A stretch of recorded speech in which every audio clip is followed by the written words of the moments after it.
I distinctly remember getting a phone call to say that it didn't look like he was going to run, that he had come up with a hoof abscess, and we just couldn't believe it, that we'd gotten this far, gotten this close, looked like a winning chance, and he might not even get to line up, and it was just due to the pure wizardry of Balfi that he was able to get there with some bar plates on, and the fact that I think there was another phone call in the morning of to say he's on his way, he's going to start. It was great. Clearly innocent, drawn barrier number 2. The red lights come on, stand by for a start. 16 runners from all over country New South Wales. He was kind of a little bit the underdog going into it that way. I think, the market had drifted, people had lost a little confidence. So to then show his true form was really exciting. What was also exciting is that he's just not your typical, wonderful racehorse. He's big, he's gangly, he's goofy. So he was just kind of showing up for all the ugly boys, I guess, that day. So we are always trying to breed these beautiful types, these lovely, neat, fast racehorses, and he just broke all those molds, and he said, here I am, I don't fit any of those, but I'm bloody good. And Clearly Innocent is getting home along the inside. Look at Clearly Innocent. Clearly Innocent raced up and hit the front, and Clearly Innocent, what a win.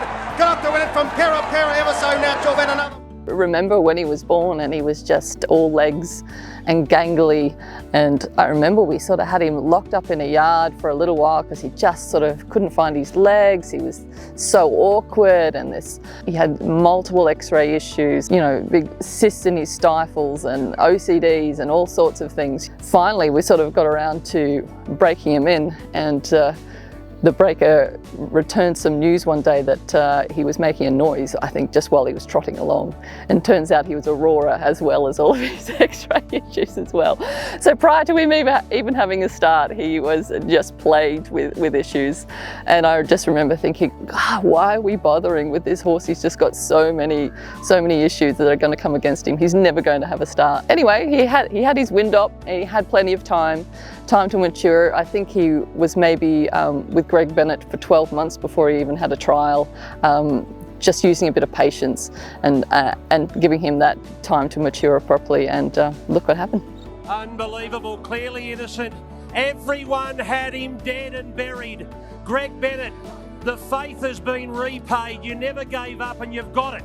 He's done it. Thanks, Fred. I'm very pleased. I've got to be calm here. Sometimes horses don't live up to expectations, and he actually exceeded expectations, I guess, that day, which is so lovely, and it allows you to sort of reflect on what you're doing here and realise that every horse deserves their chance, because you can't see their heart, and it just reminded me of that we and I guess the whole team that every horse is worth that extra effort and that extra bit. So it's quite the reward for what we do.